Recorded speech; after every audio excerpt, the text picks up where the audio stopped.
Príjemný dobrý deň, milí hostia.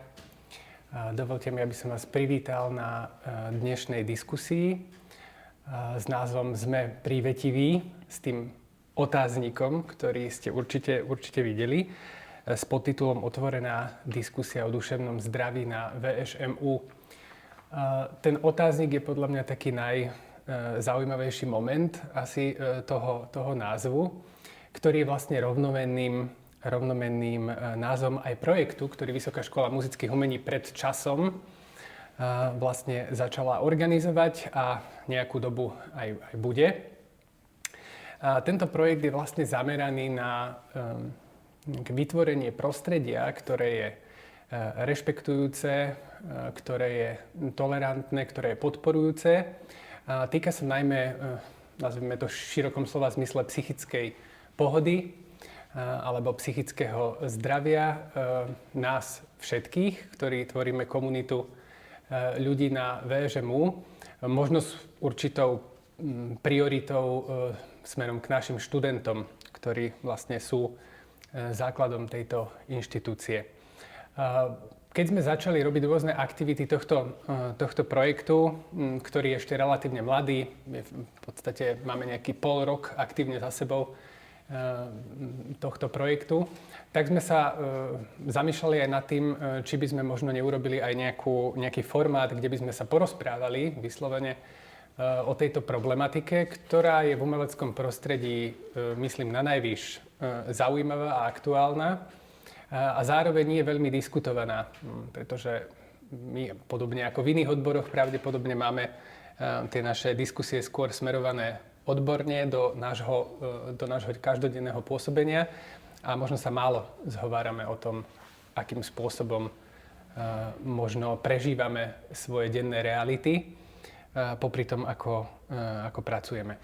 Z tohto dôvodu som veľmi rád, že sa mi teda podarilo pozvať do diskusie veľmi vzácne hostky a veľmi vytvoriť taký reprezentatívny, viacúhlový pohľad na túto problematiku, keďže sme vlastne tí účastníci v tom systéme máme iné oči, inými pohľadmi sa dívame na to, keď sme pedagógovia, možno keď sme študenti, alebo naopak, keď poskytujeme tú podporu smerom z odborného hľadiska, prípadne aj možno za celú Vysokú školu muzických umení, keď sme organizátori toho projektu. A toto všetko sa, dúfam, podarí dnes nejako dať dohromady a porozprávať sa teda na dnešnú tému. Ja by som chcel na začiatok privítať a predstaviť moje hostky. Alexandra Dzurieková je vlastne naša spolupracovníčka v projekte Sme prívetiví, psychologička, ktorá teda dnes bude tým odborným garantom toho, o čom sa tu dnes budeme zhovárať. Iveta Kovačová je študentka, ktorá je klavíristkou na hudobnej a tanečnej fakulte a teda je natoľko milá a odvážna, že nám proste porozpráva také autentické, možno študentské pohľady smerom k tomu, čo budeme dnes preberať. A chcem privítať aj Luciu Gertli, ktorá je PR manažérkou VŠMU a teda pomáha nám aj s projektom Sme prívetiví, takže ten školský, nejaký taký strešný pohľad bude tiež určite veľmi, veľmi zaujímavý. Takže teším sa na diskusiu a dúfam, že nám to pôjde veľmi dobre.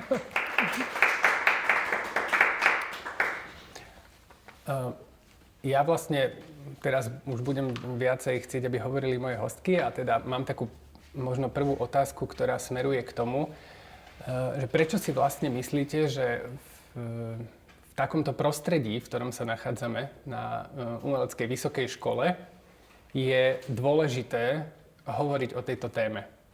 Môžeme nejak začať, neviem, ktokoľvek si vezme slovo, tak nech sa páči. Kľudne začnem. Nech sa páči. Môj osobný názor je, že je to veľmi dôležité nielen na tejto vysokej škole, ale je to celospoločensky dôležité. Myslím si, že problém duševného zdravia alebo problematika duševného zdravia sa netýka len študentov, mladých ľudí, umelcov, ale týka sa všeobecne nás všetkých. Druhá vec je, že o tom by možno Saša vedela lepšie porozprávať, že táto téma bola u nás jednoducho tabuizovaná. Ešte pred pár rokmi, keď niekto povedal, alebo ani nepovedal, že ide na terapiu, alebo že ide k psychológovi. Jednoducho bolo to u nás brané ako niečo, o čom sa na verejnosti nehovorí. Že je to skrátka ochorenie a už ten, ktorý bol náhodou u psychológa, už vlastne nebol úplne kompletný, keď to takto povieme vulgárne. A myslím si, že práve Liga za duševné zdravie urobila obrovskú prácu za posledných 10-15 rokov v tom, aby sa aj v našej spoločnosti táto téma odtabuizovávala. Čiže ja by som to možno nevidela tak, že či je to dôležité pre našu školu, ale podľa mňa je to všeobecne veľmi dôležité v celej spoločnosti. Pretože keď nás bolí žalúdok, tak ideme k nejakému internistovi, ktorý nás pošle na vyšetrenie. A takisto, keď nás bolí duša, tak treba k niekomu ísť. Tak toto vnímam ja. Ďakujem.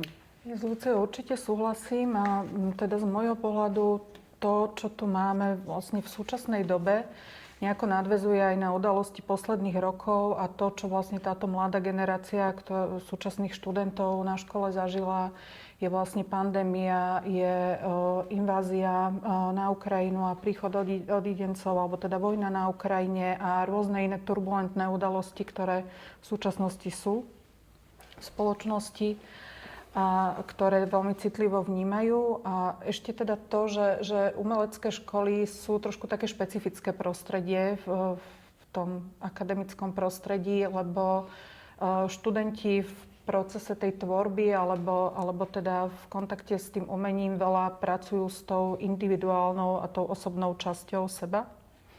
Že nie je to len štúdium, ktoré je zamerané na získavanie vedomostí, ale veľa dávania aj zo svojho vnútorného prežívania, reflektovanie svojho vnútra, tých svojich osobných zážitkov, dráma všetkého, čo kladie teda veľký tlak a nárok aj na to a teda aj spôsob hodnotenia, spôsob prezentovania sa, že to všetko vytvára také ako špecifické podmienky a na ktoré ten mladý človek musí reagovať. Čiže je v takom určitom väčšom kontakte ako keby so sebou samým aj počas toho štúdia. Takže aj z tohto pohľadu to vnímam, že na túto školu určite je dobré, že tento projekt prišiel a že na to reagujete. Ďakujem. Možno, že ešte doplním smerom k vám ešte, Iveta, tú otázku. Práve tej špecifickosti, tej záťaže umeleckého prostredia, že ja tam naozaj vnímam ten element vlastne, ktorý v sebe má istý ešte možno hrot, ktorý v tom všeobecnom prostredí vlastne sa nenachádza aj vysokého školstva. Tak skúste povedať ten váš pohľad vlastne na to, že ako vnímate vy toto prostredie. Tak keďže som aj ja z mladej generácie, tak samozrejme aj moji spolužiaci a kolegovia zhodli sme sa na tom, že už naozaj nie sme ochotní brať extrém ako normu. To je tá prvá vec, ktorá je veľmi dôležitá, že sa každodenne učíme spomaliť v tomto chaotickom svete a byť si vedomí toho nášho vnútorného ja a čo zažívame. Zároveň ja som aj študentkou, ako ste hovorili, na magisterskom stupni, študujem klavír a bolo mi potrebné roky uvedomiť si, čo je to umelecké prostredie a kto som ja v tom umeleckom prostredí. A zároveň vidím to ako jednu bublinu, v ktorej sa nachádza moja identita s mojím výkonom. Je to neoddeliteľná súčasť, lebo ja do môjho výkonu kladiem svoju hodnotu, svoje emócie, svoje myšlienky, svoj tep, kým hrám a odovzdávam to ostatným. Takže to vnútro je celý čas prepojené s tým výkonom a špecifikum je tá kritika na škole. Keď tá kritika príde, kritika ide priamo. Kritika, ak sa nepodáva citlivo, tak kritika okamžite útočí na naše vnútro. I keď to napríklad pedagógovia nemajú v úmysle nám uškodiť, ale my to tak vnímame a my to tak prežívame. To je ten najzákladnejší a najhlavnejší bod, s čím my súperíme ako študenti. A zároveň na škole je normalizovaný extrém. Normalizované je to, že byť unavený, byť vyčerpaný je znak oddanosti. A to je veľká chyba, pretože prestávame vnímať náš vnútorný svet a naše emócie a konečne sme začali o tom hovoriť, že je potrebné spomaliť a zastaviť sa. Ďakujem veľmi pekne za toto prvé kolo odpovedí. Dnes to bude určite veľmi zaujímavé. Možno teda ešte taká doplňujúca podotázka z toho, čo som vlastne počúval, tak asi to nie je úplne tak bežné. Možno, že pani Zureková bude vedieť povedať k tomu taký odborne korektný pohľad, ale teda ten umelec, ktorý či už v pozícii študenta alebo v profesionálnom prostredí, ktorý vlastne vkladá tú svoju energiu, či je to proste sviatočný deň, alebo je to noc, alebo je to deň a teda ide takzvané s kožou na trh, keď teda predstavuje seba, či už je to nejakej komisii, alebo proste publiku a buď teda na tom pódiu zažiari, alebo zhorí, hej, a ide vlastne do tej každodennej konfrontácie. Vlastne je to možno nejaká veľmi citlivá záležitosť, ktorá by ešte o to viac mala v našom prostredí rezonovať, či už sa bavíme o hercoch, alebo sa bavíme o nejakých filmároch, alebo o hudobníkoch, tanečníkoch. Všetci títo ľudia vlastne investujú seba do svojich diel a do svojich interpretácií. A je to teda naozaj že rizikové prostredie z tohto pohľadu? Určite áno a veľmi pekne to nasvietila Ivetka vlastne z toho svojho interného pohľadu študenta, ktorý v tom je, alebo mladého človeka tvoriaceho, že áno, že to, čo je tu hodnotené zvonka, nie sú len nejaké vedomosti, poznatky, nejaká technika, ale je to vlastne aj ten osobný vklad, tá osobná emócia, to zrkadlenie ako keby toho osobného prežívania tej duše toho študenta a takisto vlastne aj to hodnotenie z tej opačnej strany alebo to vnímanie alebo kritika, ktorá prichádza, spätná väzba, automaticky nasadá aj na to, kto ja som ako osobnosť, lebo zrkadlím seba. A tým je to veľmi citlivé a tým aj veľmi rizikové, lebo môže to, a hlavne teda u mladých ľudí, u ktorých sa tá osobnosť a tá identita ešte stále formuje, to môže veľmi byť aj zraňujúce, môže to byť veľmi seba spochybňujúce, môže to klásť také tie zásadné existenciálne otázky, že teda kto ja som, lebo toto je celá moja identita. Zároveň trošku to tak ako keby stiera aj tie rozdiely medzi tým, že čo je profesia a čo je voľnočasové, alebo je takéto zaujímavé, pretože mnoho mladých ľudí sem prichádza z toho, že to umenie, tá hudba alebo tanec sú v prvom rade záujem, ktorý nejaká teda krúžok, voľnočasová aktivita, ktorá prerastie do profesie. Čiže tá hranica medzi tým stále zostáva taká veľmi ako keby krehká. A častokrát vlastne je to taká veľká časť tej osobnej identity, že som umelec, som tvoriaci človek a tvorím v podstate ako keby stále väčšinu toho svojho času, v ktorom som, lebo tá tvorba sa neodohráva len navon v tom praktickom, ale veľa sa odohráva vo vnútri. A takže toto všetko vytvára taký ako keby väčší tlak a väčší fokus na to a to prepájanie s tou osobnou identitou.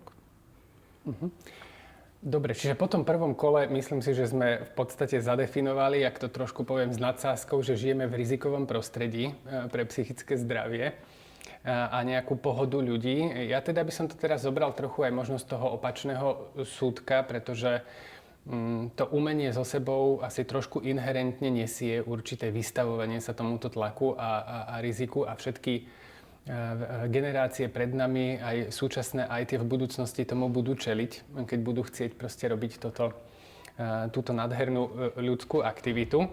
A teda, aby sme sa nedostali do polohy, že vlastne to je niečo úplne odvrátiteľné alebo nezvratné, tak všetci poznáme, že vlastne v tom našom prostredí to je súčasťou toho, čo robíme. A teda tá moja otázka by teraz bola v tom zmysle slova, že čo by teda tá škola mala robiť, aké kroky by mala robiť vo všeobecnosti v takomto type kultúrneho prostredia, aby vlastne sme možno dospeli do stavu, kedy si ponecháme to nevyhnutné, že teda musíme sa konfrontovať, že musíme teda predstupovať pred rôzne komisie, pred koncertné sály, pred nejaké divadlá a podobne. A zároveň teda, aby sme nastavili možno nejakú nejakú kultúru alebo nejakú atmosféru, ktorá bude zároveň rešpektovať tieto potreby, o ktorých dnes hovoríme. Neviem, že... Ja si myslím, že škola by mala vytvoriť práve to podporné prostredie, ako pre študentov, tak aj pre pedagógov, ktorí skrátka by mali priestor alebo majú priestor, kde so svojím problémom môžu prísť a vedia, na koho sa môžu obrátiť. Ako študenti, tak aj pedagógovia, a práve pri týchto situáciách, kedy si nevedia poradiť alebo kedy jednoducho potrebujú posilniť svoju odolnosť. O tom sa veľa hovorí. O posilňovaní odolnosti je to podľa mňa veľká téma. Ale myslím si, že už tým prvým krokom je to, že si to uvedomujeme, že toto je niečo, čo je potrebné riešiť a nesmieme pred tým zatvárať oči. A vlastne aj preto sme tu dneska, aj preto vznikol celý tento projekt, o ktorom tu dnes hovoríme, pretože potrebujeme ako keby ešte viacej dostať k študentom, že to, čo pre vás robíme spolu s Ligou za duševné zdravie, je naozaj niečo, čo vy dokážete prakticky využiť a môže to pomôcť práve v tých situáciách, o ktorej ste tu aj vy hovorili úplne na začiatku. Ďakujem. Ešte Iveta. Tak podľa mňa je veľmi dôležité pre študenta mať stanovené jasné hranice, že čo sa od neho bude očakávať a aký to psychický tlak so sebou nesie. Zároveň je veľmi dôležité pochopiť, že chyba nie je zlyhanie, ale že je to veľmi normálna vec, bežná, ktorá sa deje. Lebo my ako interpreti zažívame psychický tlak aj v rámci chybe, že keď niečo zlyháme, tak vyvoláva nám to také zaťaženie dlhodobé, že z toho potom pretrvávajú aj začínajú vznikať nejaké úzkostné stavy.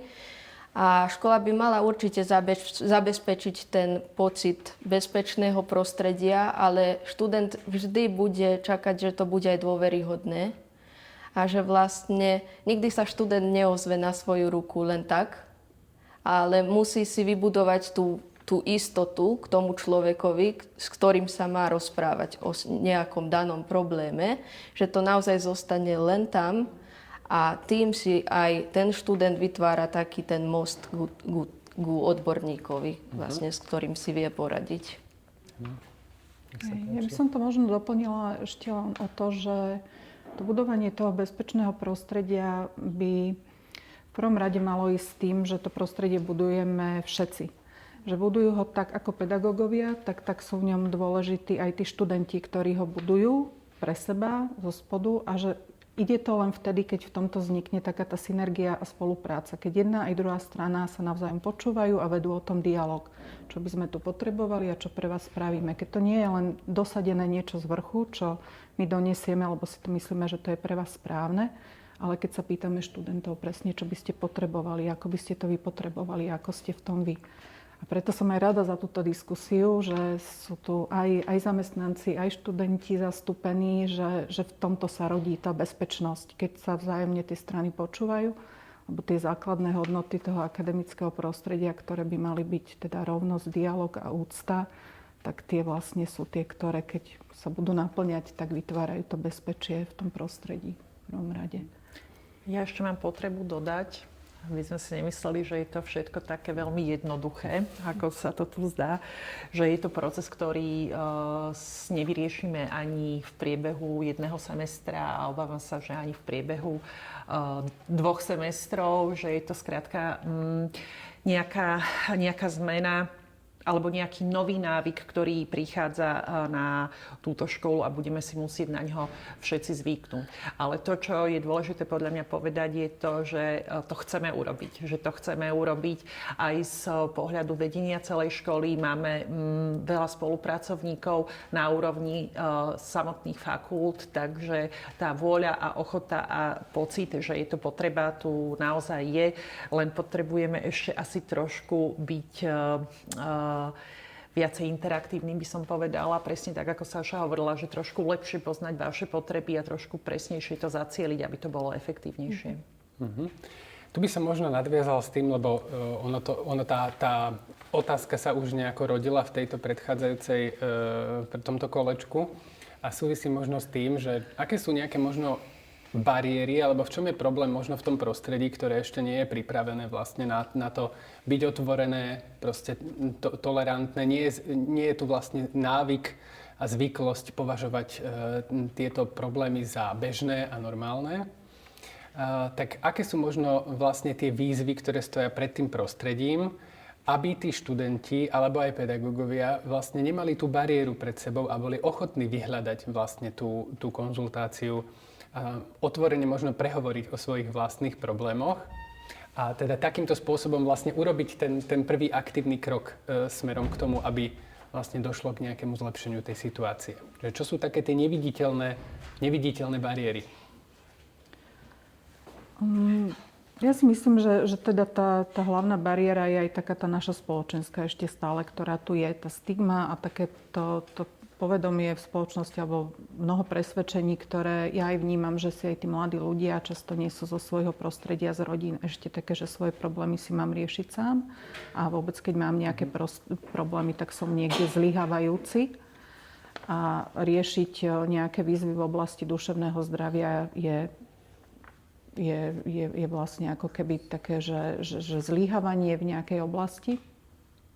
Takže to, čo potrebujeme viacej dostať do toho, je taká tá normálnosť, to normalizovanie toho, že rozprávať sa o duševnom zdraví, ale aj prežívať nejaké ťažkosti je úplne bežné a normálne a týka sa to nás všetkých, tak ako sa to týka pedagógov, zamestnancov, tak sa to týka aj študentov, že všetci v rôznych fázach obdobia prechádzame rôznymi výzvami a ťažkosťami, ktoré nám život prináša a v rôznych obdobiach života rôzne na ne reagujeme podľa toho, ako sme na tom kapacitne.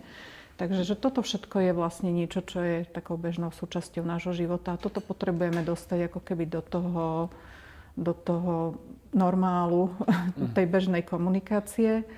Ďalšie, čo si tak ja tak ako som prišla na túto školu a trošku vnímam, že ako to tu tak inak funguje, keďže tiež nie som úplne z toho umeleckého prostredia, je, že študenti sú v takom veľmi blízkom kontakte so svojimi pedagógmi, že fungujú v malých bunkách, v malých skupinách, že častokrát majú jedného pedagóga, ktorý ich vedie, ktorý je taký ako kľúčový pre nich.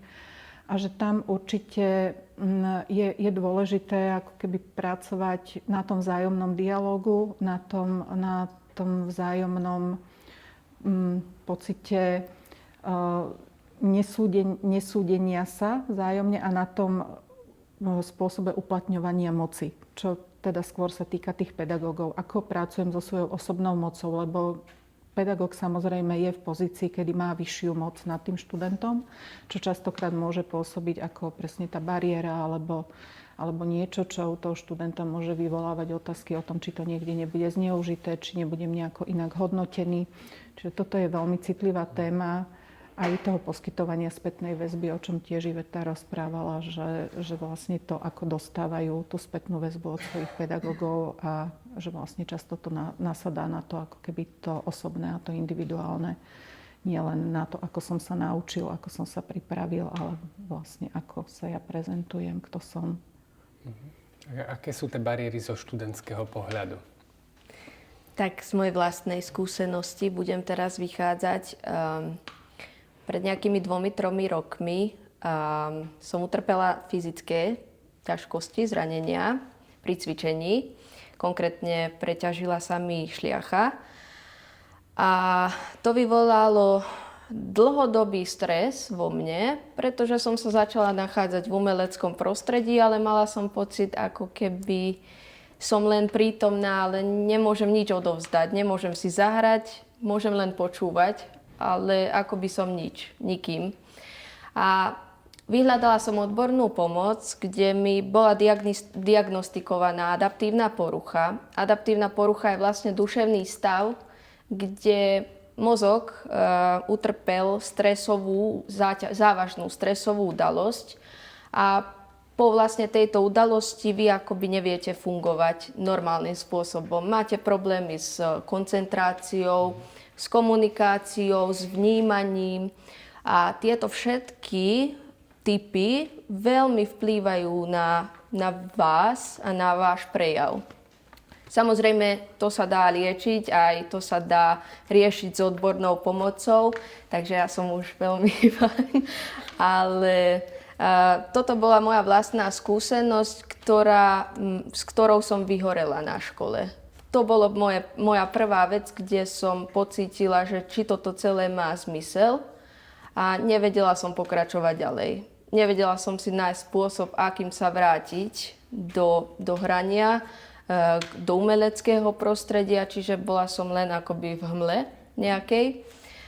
A fyzická bariéra je napríklad aj táto, že veľmi veľa študentov zažíva rôzne fyzické zranenia. Z fyzického zranenia je ohrozený aj váš emočný nástroj, čiže vaše vnútro a zároveň aj to romantizované utrpenia, kde vlastne máme pocit, že dobré umenie bude vznikať naozaj len z nejakej boľasti a budeme trpieť aj cez tlak. A teda zažili ste ten pocit, že z nejakého dôvodu by ste nemali vyhľadať tú pomoc, alebo to bolo pre vás prirodzené? Že to je vlastne, tam smerovala tá otázka, že či ste nejak neuvažovali, že či je to vlastne OK, alebo tak? Tak samozrejme, že som uvažovala, pretože to je tá tabú téma, o ktorej ste aj vy hovorili, že ako náhle si mladý človek vyhľadá nejakú odbornú pomoc a pritom nie je nič závažné, strašné, životoohrozujúce, tak sa o ňom hneď bude myslieť, že je proste neschopný nachádzať sa v spoločnosti, spolupracovať, študovať a podobne, čo vôbec nie je pravda. Ale ja som cez tú bariéru prešla nejak sama, vnútorne. Povedala som si, že už stačilo a že naozaj treba byť otvorený, otvoriť si svoje vnútro a treba vyhľadať pomoc. Čiže, ale cítili ste to v tej chvíli, v tom prostredí, že nie je to ešte niečo, čo by bolo úplne bežné a normálne. Absolútne, áno. Lucia, máš... Ja najprv musím zareagovať na to, čo ste povedali. Nie len mladý človek sa takto cíti, chcem povedať, ale každý človek, ktorý sa rozhodne, že tú pomoc psychológa alebo terapeuta musí využiť, tak tiež si prechádza s takým dlhým kolečkom pochybností o sebe samom. A hovorím z vlastnej skúsenosti. Ale to, čo si hovoril ty, ja si myslím, že tá základná bariéra je presne to, čo hovorila aj Alexandra, že sa o tom nebavíme. Že jednoducho je to stále o tom hovoríme málo, nerozprávame sa. A ja som jednoducho presvedčená o tom, že keď sa o tom rozprávať budeme, tak aj tí, ktorí si myslia, že sú to len také pánske huncúctva, tak to začnú brať jednoducho vážne po istej dobe. Pretože to skrátka takto funguje. Ale musíme o tom hovoriť, nesmieme byť ticho. Možno, že také stručné kolečko, že keby ste mali pomenovať nejaké 2-3 znaky takého ideálneho prostredia, ktoré je uvedomelé v tejto téme a podobne, že aké črty by malo mať? Že ako by sme ho rozpoznali? A ja, teraz trošku mi to tak aj bežalo hlavou, že to, čo je také z môjho pohľadu veľmi dôležité, je záujem v prvom rade. Že záujem a k tomu záujmu patrí aj taká zvedavosť na toho druhého človeka. Neoddelovanie možno takej tej svojej role, že ja som len pedagóg a ja som len študent, ale ja som človek. A že do toho patrí aj taký ten ľudský záujem, že sa to jednoducho nedá úplne oddeliť. Aj keď by sa to možno žiadalo, že si tak pomenovať, že čo patrí do mojich kompetencií, ja neviem, pedagóga alebo do mojich kompetencií študenta, ale určite tam patrí aj to ľudské. A vedieť na to reagovať, byť na to pripravený, patrí do takej našej tiež tej osobnostnej nejakej výbavy, ktorú by sme mali mať, že keď vidím, že niekto sa nemá úplne dobre, niečo sa s ním deje, tak prídem a reagujem na to. Či som v pozícii alebo v roli toho, ale toto je vlastne ako keby tá ľudská časť. Takže ja toto vnímam ako také potrebné. Taká vnímavosť a nejaká proaktivita. Áno. Zvedavosť a záujem. Ja by som to tak skrátka možno pomenovala, že vzájomnosť, istota a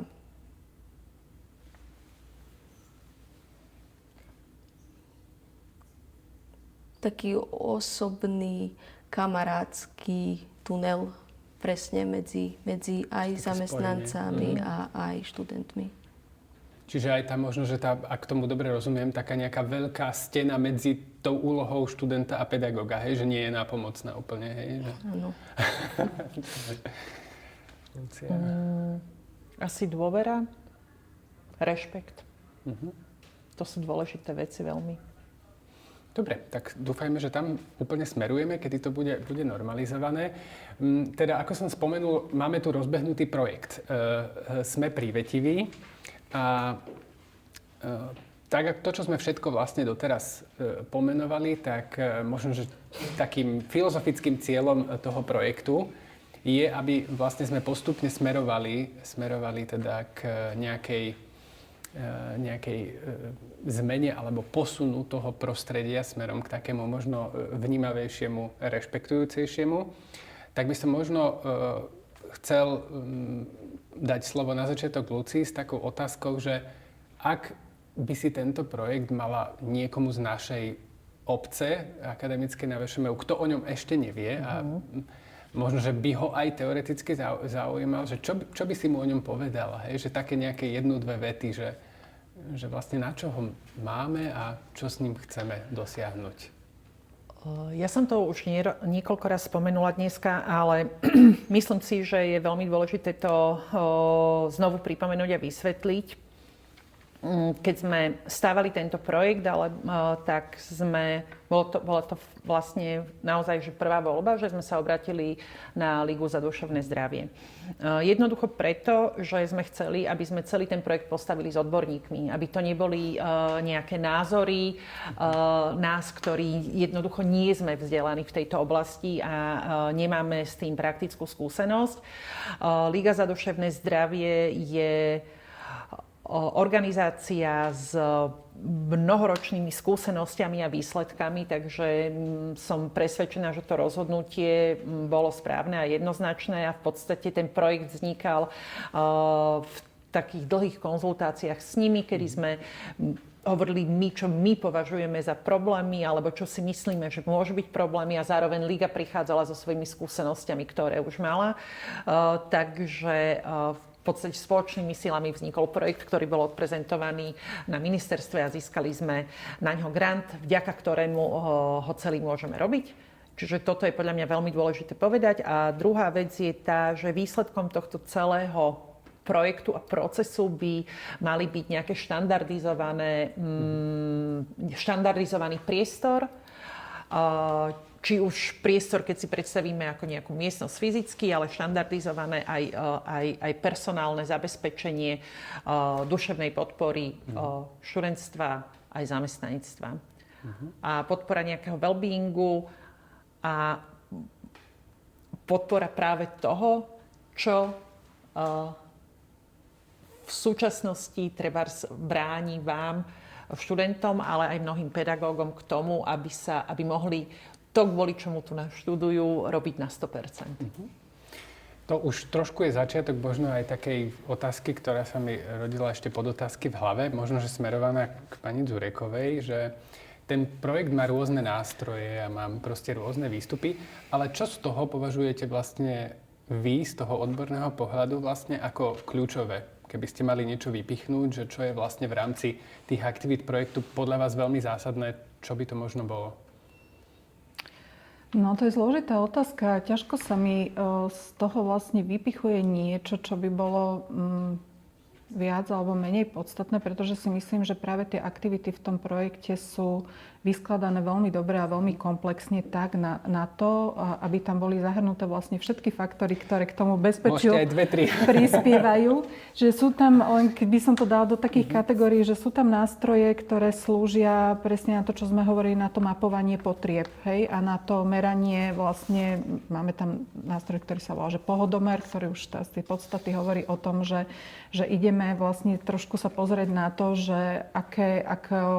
ako vlastne to prostredie vyzerá, ako ho vnímajú študenti, ako ho vnímajú zamestnanci, čo sú tie potreby. Potom sú tam nástroje, ktoré slúžia na edukáciu, čo je tiež veľmi dôležitá časť, ktorá vlastne aj pomáha s tým búraním tých bariér, že byť edukovaný, tam workshopy. A potom je tam vlastne časť, ktorá slúži už na tú ako keby priamu podporu a pomoc, a to je to individuálne poradenstvo. Čiže myslím si, že je to veľmi komplexné a veľmi dobre naplánované, a keď sa všetky tieto aktivity podaria realizovať, tak vtedy to má význam. Že vypichovať z toho niečo mi príde také, že sa to ani nedá. Ja ešte musím do toho vstúpiť. Ešte je asi dôležité povedať, že my sme nepostavili obsah toho projektu, keď sme ho podávali s úplne konkrétnymi témami, napríklad workshopová diskusii. Teraz nedávno prebehlo pomerne také veľké hlasovanie medzi študentstvom, že o aké workshopy by mali záujem. Čiže celé je to od začiatku postavené na nejakom dialógu, že my chceme počúvať to, čo vás zaujíma. Chceme počúvať to, čo vy potrebujete, a chceme urobiť všetko preto, aby sme nám to vedeli poskytnúť a zabezpečiť. Čiže toto je ako keby tá myšlienka toho celého a chceme to robiť s odborníkmi, čo považujem za veľmi dôležité zdôrazniť. My sme vlastne relatívne zatiahnutí hlboko do toho projektu, ale možno sa tu obrátim ešte smerom k vám, Iveta, lebo vy ste vlastne o tomto projekte nejako asi úplne, že do hĺbky možno nevedeli. A teda sa chcem spýtať, že čo ste vlastne zatiaľ zaregistrovali pre vás ako zaujímavé z toho, aké aktivity alebo možno aká komunikácia v posledných mesiacoch prebiehala? Tak možno by som sa o kúsok vrátila, že kebyže sa ma opýtate pred 3 rokmi, či sme prívetiví, povedala by som aj, že asi nie. Ale teraz je prívetivo skôr deklarovaná, než zažívaná, ale určite od tohto miesta sa vieme pohnúť ďalej. Takže to je veľmi pozitívna vec. Všimla som si samozrejme, že sú tu rôzne workshopy, rôzne projekty. Možno by som odporúčila aj takú aplikáciu, napríklad vytvorenie aplikácií spôsobenie Panikár pre študentov. To som napríklad využívala aj ja. Je to veľmi fajn.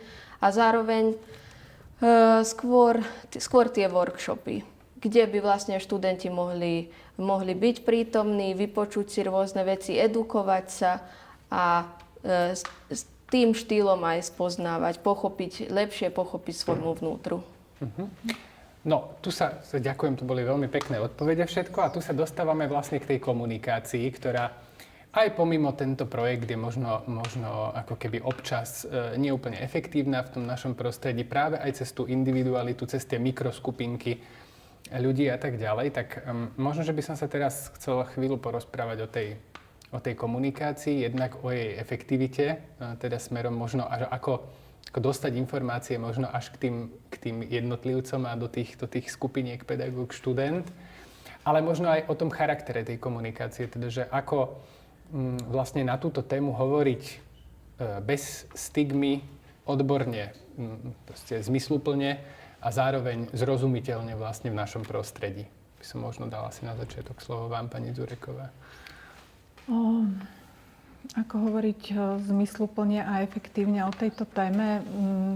Hovoriť o nej otvorene, hovoriť o nej bez strachu z toho, že tým môžem niečo pokaziť alebo niečo navodiť, a zároveň hovoriť o nej veľmi citlivo, alebo teda s takým tým ohľadom na to, že zas do toho prinášať v prvom rade ten záujem o tú druhú stranu a o to pýtať sa, že čo tá druhá strana potrebuje. Viac ako keby z toho, čo nám je tak ľudsky vlastné, že keď počujem, že niekto niečo rieši, tak chcem prísť s dobrou radou, chcem mu nejako poradiť. Takže skôr teda znova s tým záujmom o tú druhú stranu to mi príde. A už tie nástroje, konkrétne to skôr asi Lucia bude vedieť z toho komunikačného, že čo funguje, čo nefunguje. Ale možno by som teda aspoň využila túto chvíľku a nadviazala na Ivetku, keď hovorila, že tie workshopy sú tak prvý workshop, pozývame všetkých 22. apríla, bude práve o strese a veľmi o takých praktických radách, ako si poradiť so stresom, o nejakých technikách. Takže príďte, bude to v takom komornejšom duchu, aby sme to vedeli tak zážitkovo prežiť, povediem to ja, takže využijem, že možno sa to dostane k viacerým, že sa to tu natáča, tak... My máme stresu dostatok v našom prostredí, tak určite sa tam nejaký dostane.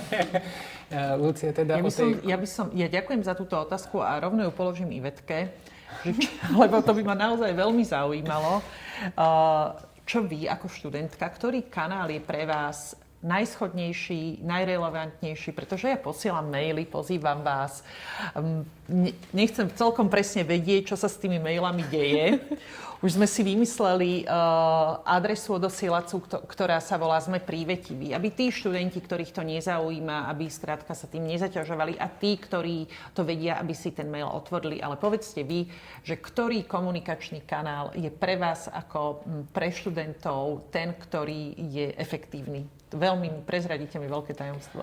Tak efektívne je v dnešnej dobe určite Instagram, školská web, alebo školský profil na Instagramový. Plagáty veľmi vedia osloviť ľudí, určite digitálne. Po chodbách si už asi nikto nevšímame. Ale skôr digitálna verzia a zároveň tá mailová stránka Sme prívetiví určite vie zablikať ľuďom, ktorí naozaj potrebujú. My robíme, čo je v našich silách. My tie plagáty zatiaľ ešte aj tlačíme, pretože si naozaj myslím, že tá vizualita, ktorú vy možno nevnímate, ale ešte trošku predsa len máme aj takýto vnem. A ako som povedala, urobili sme si tú odosielaciu adresu Sme prívetiví, aby všetci, ktorí dostanú z tejto adresy nejaký mail, hneď vedeli identifikovať, že o čo zhruba pôjde. A ja považujem za veľmi dôležitú práve komunikáciu samotných fakult. K tomuto, čo Saška hovorila o tom workshope, ktorý bude 22., tak my sme si práve v piatok už robili celý jeden komunikačný balíček, ešte si ho musíme schváliť, či je to všetko tak, ako má byť a čo skoro ho práve na fakulty pošleme a pôjde ako cez školské kanály, ale tak pôjde aj cez fakultné kanály, pretože predsa len kolegovia z jednotlivých fakult, ktorí sú do tohoto projektu zapojení, sú k študentom aj k pedagógom podstatne bližšie, ako sme my, bohužiaľ, to mi niekedy tam veľmi chýba, ale považujeme, že aj toto je časť taká efektívna. A áno, určite trošku viacej pritlačíme na sociálne siete. Dobre, my teda máme nejakú komunikáciu rozbehnutú, ale nie len komunikáciu, ale za tou komunikáciou sú nejaké aktivity, sú tam nejaké workshopy, ktoré vlastne ponúkame v tom prostredí v rámci toho, že sa snažíme teda priniesť nejaké formáty, možno ktoré tu neboli a podobne. A oni teda formálne už ako keby existujú, dejú sa, ten projekt, jednotliví účastníci, aj pani Zureková, všetci vlastne sú pripravení vlastne urobiť tie kroky, ktoré sú potrebné a komunikovať. A čo vlastne rozhodne o tom, či v tom prostredí sa to reálne uchytí. Že či sa tie procesy toho, že teda mám nejaký možno problém, viem, kam mám ísť, proste, že toto je ten môj nejaký kontakt, takto je nastavený. Že ako vlastne spravíme z toho, čo ponúkame, niečo, čo je bežné v tej praxi. To je možno najťažšia otázka, akú sa dá položiť v tejto záležitosti. Napadá vás nejaký ten moment, že je to tá dôveryhodnosť, alebo že teda nejaký predpoklad, že to je niečo bežné a normálne a že môžem dôverovať s tým, s kým sa zhováram, alebo sú tam ešte nejaké iné faktory? Určite, ja si myslím, že to, čo tam je dôležité, alebo čo funguje, je aj taká tá vytrvalosť v tom, že nečakať, že to príde skokovo, že my teraz tu niečo dosadíme a okamžite sa to ujme a okamžite to bude fungovať. Že skôr to, čo môže zabrať, je taká tá naša vytrvalosť v tom, že to tu bude prítomné, že to tu je a že vlastne postupne ľudia, ktorí budú mať nejakú potrebu v nejakom určitom čase, zistia, že sú tu nejaké podporné. Lebo väčšinou človek na to zareaguje vtedy, keď pocíti tú vlastnú potrebu. že ani veľmi neočakávame, že študenti, ktorí sa niekde nedotkli nejakej vlastnej zraniteľnosti alebo nejakých osobných víziev a vlastne sú ponorení len do svojho štúdia, osobného života, že budú vyhľadávať tieto teda naše aktivity v rámci toho projektu, ale v tom momente, kedy sa toho dotknú nejakej osobnej výzvy, tak majú tu nejakú možnosť a postupne sa to stane vlastne ako keby tou bežnou súčasťou toho prostredia. A to ide len tou vytrvalosťou a tým trpezlivosťou, že to tu bude. Jednoducho si myslím. Tak určite by som povedala, že to nie je nejaká systematická veľká zmena, ale skôr malými krokmi približovať sa k tomu výsledku. Čiže aj študenti, samozrejme, aj každý človek potrebuje čas, aby získal tú ochotu odovzdať niečo vlastné, svoje a zdieľať to s niekým. Takže určite v prvom rade čas, otvorenosť, komunikácia a príjemné prostredie. Už neviem, čo po tomto celom mám povedať. Ja úplne súhlasím s Alexandrou, že bude to chcieť veľa trpezlivosti a vytrvalosti. Ale v podstate každá zmena, ktorá sa zavádza alebo prichádza, tak v takej inštitúcii, ktorá je tak veľká ako naša škola, tak to trvá dlho. Je to ako keď máte nejakú veľkú loď a teraz keď zmeníte smer, tak keď je tá lodička malá a vy sa odkloníte o 30 stupňov, tak to všetci hneď vidia, cítime to, ale keď sa taká velikánska loď o tých 30 stupňov nakloní, tak tí, čo na tej lodi sú, tí o tom ani vôbec nevedia. A to je jednoducho s každou takouto zmenou, keď sa deje vo veľkej inštitúcii, takže musíme byť trpezliví. Čiže prívetivý a trpezlivý. Áno. Ja by som to ešte predsa len doplnila, lebo mi to napadlo teraz a pritom mi to vie, že taká zásadná vec, ktorá nebola povedaná, tak je vlastne aj tá zdieľaná osobná skúsenosť, ktorá veľmi veľa vie spraviť znova, ako keby sme to dali na strany na obidvoch stranách, aj pedagógov, aj študentov, že hovoriť o tom, že a ja som niečo podobné zažil, vyhľadal som pomoc a išiel som a vieš o tom, že vlastne máme aj na škole nejaké možnosti pomoci, že aj toto je vlastne cesta, ktorou sa dá získať to povedomie a aj vlastne to bezpečie v tom, že je to niečo, čo je prirodzené, čo je normálne. Ísť a vyhľadať. Čiže tak ako študenti a rovnako teda študentov, ktorí prichádzajú za mnou do ambulancie alebo teda miestnosti, v ktorej pracujem, do toho individuálneho kontaktu ich povzbudzujem v tom, že aby odovzdali aj svojim kolegom a teda ostatným priateľom, kamarátom tú správu, že dá sa s tým robiť, dá sa pomôcť, existujú na to nástroje, prostredie aj tu na škole, takže aj toto je cesta. To je asi dôležité.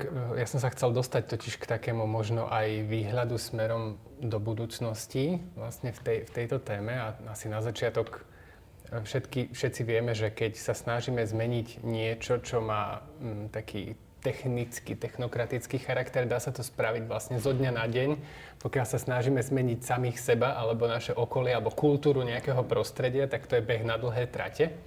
Že vlastne netreba byť asi úplne sklamaný, ak prinesieme aj celé priehrštie nejakých aktivít a na začiatku to možno môže vyzerať, že vlastne to akoby ani nie je nejako registrované v tom prostredí. Čiže ak by sme sa mali pozrieť do tej budúcnosti, tak možno čo by sme mali očakávať povedzme o rok, o dva, že kam by sme sa chceli posunúť, že aký znak by sme možno chceli vidieť v tom prostredí, aby sme aj my sami vedeli vlastne si povedať, že či sa daria nejaké kroky na tej dlhej ceste, ktorú vlastne chceme urobiť smerom k tomu prostrediu, ktoré sme si ako keby nejako načrtli v našich víziách. Máme nejaký taký... Ja si myslím.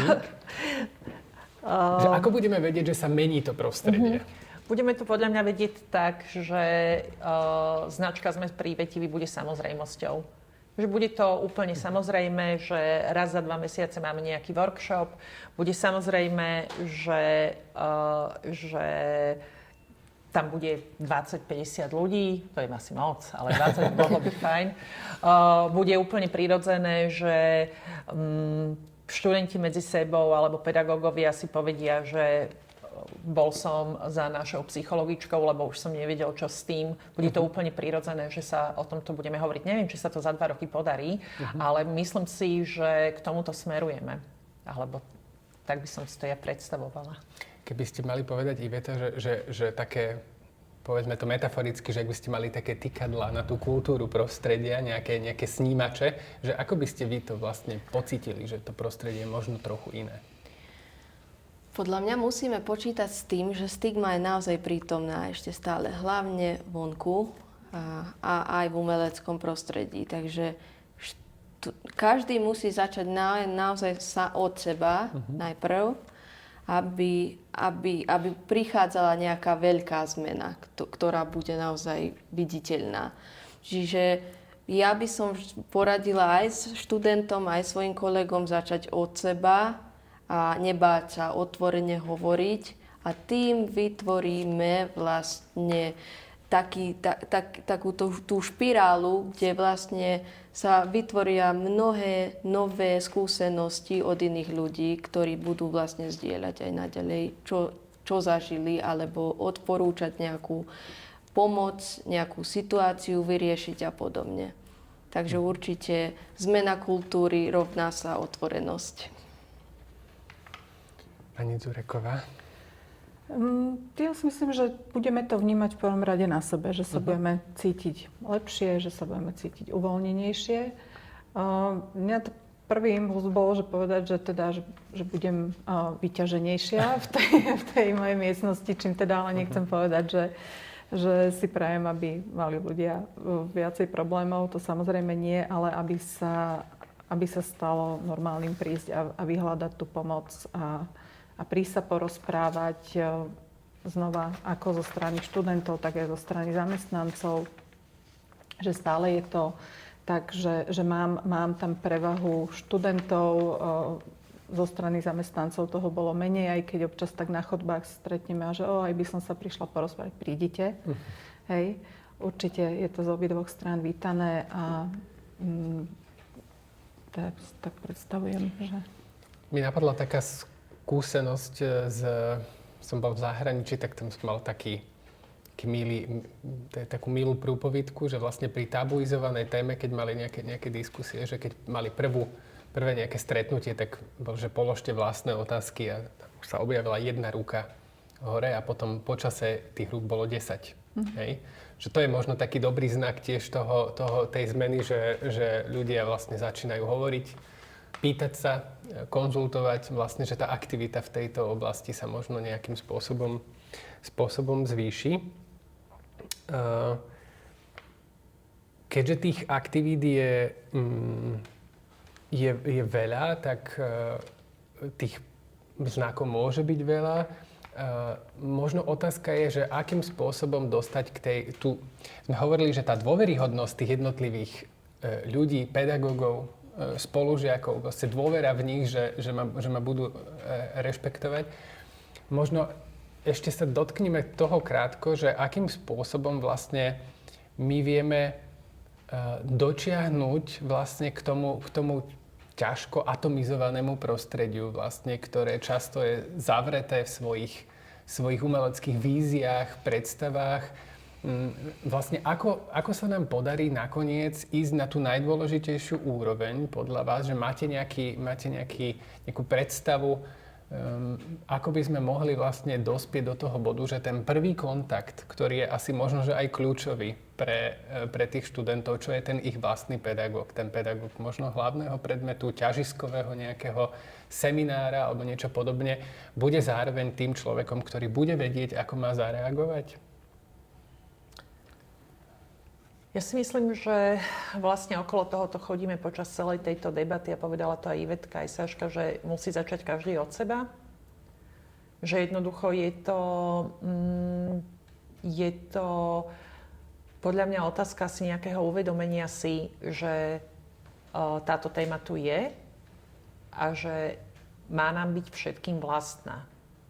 Podľa mňa toto je dôležité, aby sa to stalo naozaj súčasťou v našej spoločnosti. Ja si netrúfam vôbec odhadnúť, že koľko rokov to bude trvať. ale zároveň si myslím, že to školské prostredie je na to trošku lepšie ako celospoločenské. Čiže chcem tým povedať, že až téma duševného zdravia bude úplne prirodzená v našej spoločnosti, tak myslím si, že na našej škole to bude podstatne skôr. Ale myslím si, že je to naozaj je to ťažké, pretože je to o veľmi individuálnej ochote zapojiť sa.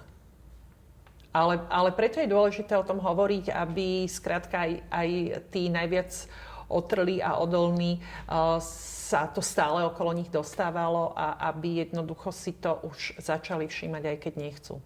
Mi napadlo, že vlastne tým pádom, keby som to tak pretlmočil z toho, tak ten znak, že u nás v škole sa deje niečo dobré, by mohlo byť už aj ten, že budeme cítiť, že to vnútorné prostredie je pripravenejšie vlastne ako to vonkajšie. Hej? Že v tomto tiež môžeme určitým spôsobom zmerať vlastne efektivitu toho, tú pocitovú efektivitu vlastne pri týchto témach. Či chce? Mňa napadlo, že vlastne prvé, s čím som sa stretla tuto na škole, keď som vlastne prišla začiatkom oktobra, tak bolo vlastne prezentovanie toho dotazníku, ktorý je taký ten celoplošný na škole spokojnosti alebo také tej spätnej väzby a že mi to prišlo ako veľmi dobrý nástroj toho, že čo tiež sa dá trošku ako keby mapovať, že kde sme. Ale na tú vašu otázku, že ako sa vlastne dostať bližšie k tomu, tak jednoznačne to, čo povedala Lucia, cez taký ten osobný záujem, ktorý častokrát prichádza s nejakou tou osobnou potrebou, že vtedy. Takže aj takéto, keď si chceme viacej rozumieť, je tam naplánovaná aktivita, ktorá sa volá Prvá pomoc v duševnom zdraví, ktorá je presne o tom, ako otvárať náročnejšie rozhovory, ako sa zorientovať celkovo v tej téme.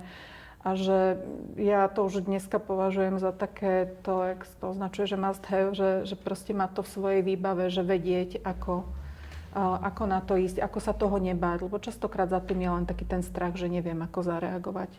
Že neviem vlastne, či tu idem dobre, či neidem dobre, či skôr neublížim alebo nepomôžem a že toto veľmi môže pomôcť v tom, ako vlastne sa nebať vstupovať aj do tých náročnejších rozhovorov a byť v tom taký usadenejší. Taká introspekcia na každého z nás. Že tiež je to pozvánka, že keď to zachytíte, prihláste sa. Jasné.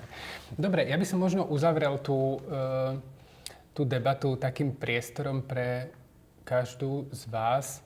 Ak by ste mali povedať také jedno posolstvo pre ľudí v tejto škole na túto tému, na hocičo z toho, čo sme pomenovali, alebo aj to, čo sme nepomenovali, tak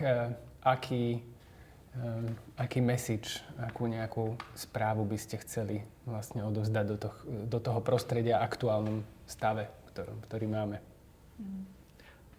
Posolstvá sú ťažké, na tie sa treba pripraviť, ale pre mňa ako životné motto, ktoré si dávam, je nebáť sa a nekrásť.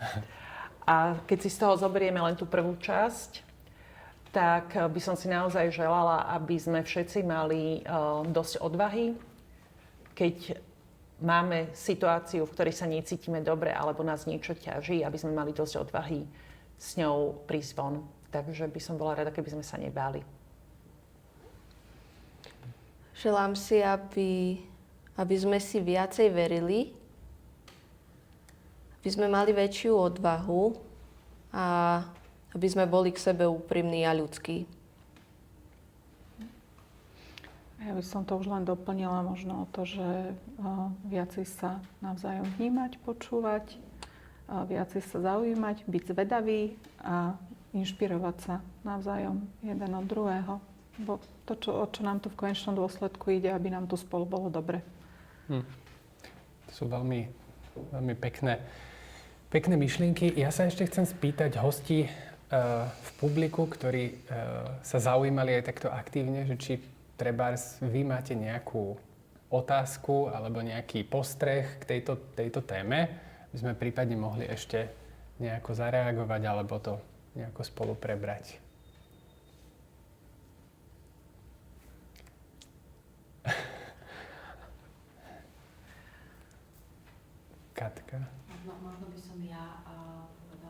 niečo za seba, lebo ja som bývalý študent tejto školy, aj aktuálny pedagóg a zároveň som bola aj v podstate administratívny pracovník na dekanáte. A je možné, že do tejto diskusie by sa malo vniesť, vlastne stále hovoríme najmä o študentoch a pedagógoch, ale na tejto škole pôsobia aj ľudia, ktorí nie sú pedagogickí pracovníci, sú to najmä tomu administratívni alebo technickí pracovníci a oni vytvárajú to prostredie, v ktorom sa môžu tie umelecké výkony realizovať. Takže možno by som odporúčila smerovať časť tej pozornosti aj na nich, pretože sú veľmi dôležití, veľmi zásadní v tom procese, napriek tomu, že dajme tomu sa nepodieľajú na tých umeleckých výkonoch a na pedagogickej práci. Takže za mňa toľko.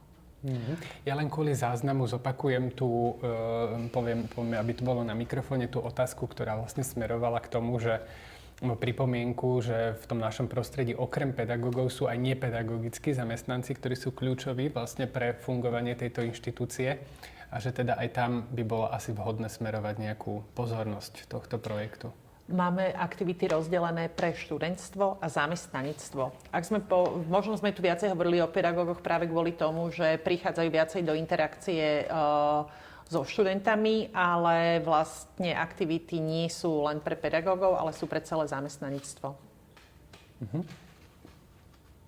Je to... Asi myslím si, že sme v zhode, že tento postreh asi vnímame všetci, že je zásadný. Ak ešte je nejaká otázka, tak povieme. Ak nie, tak by som vám chcel ešte raz veľmi pekne poďakovať, že ste prišli, že sme sa porozprávali na túto veľmi dôležitú tému.